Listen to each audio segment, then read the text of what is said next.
What can we do leading up to the holidays? Absolutely. So the first thing I want to do is share an anecdote from the writer Elizabeth Gilbert. I don't know if you're familiar with her. She wrote Eat, Pray, Love and many other wonderful books. So I want to start off by sharing an anecdote that she shared once, because I think it's really important for all of us to just bear in mind. She was in conversation with a holy man on her travels, and they were talking about spiritual evolution and personal growth, etc. And this holy man said, and I'm completely paraphrasing this entire anecdote, but the holy man said to her, if you think you're spiritual and evolved, go home to your family for the holidays. Right. So I say that because what I want to do is normalize that even in the best of circumstances, most of us, even if we don't come from challenging, complex, or relational trauma backgrounds, most of us revert to our 13-year-old selves when we're home with our families. Okay. So that's best case scenario. That's normal. That's natural. And with that being said, those of us who come from relational trauma backgrounds or abusive, dysfunctional, chaotic, or neglectful backgrounds, we may feel the triggering even more. It may be an even more challenging time.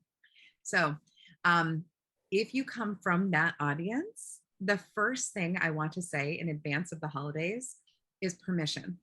You have permission to decide not to be with your family during the holidays. And I know this sounds incredibly basic and simplistic, but it is usually a thing that most people forget that they have. Choice, freedom. As an adult, we have choices and freedoms that we didn't have when we were children, hopefully.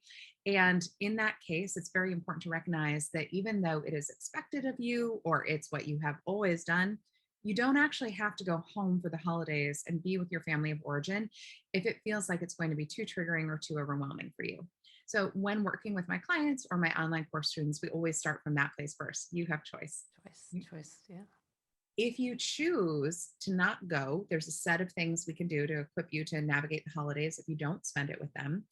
If you do decide to go, there's a different set of things we can do to help equip you and prepare you for what is likely to be realistically a triggering time of the year for you. But I always ground back into choice. Right? Yeah. And so it's kind of like a pick your own adventure at this point, Simona. Tell me what you would like me to Choose your own adventure.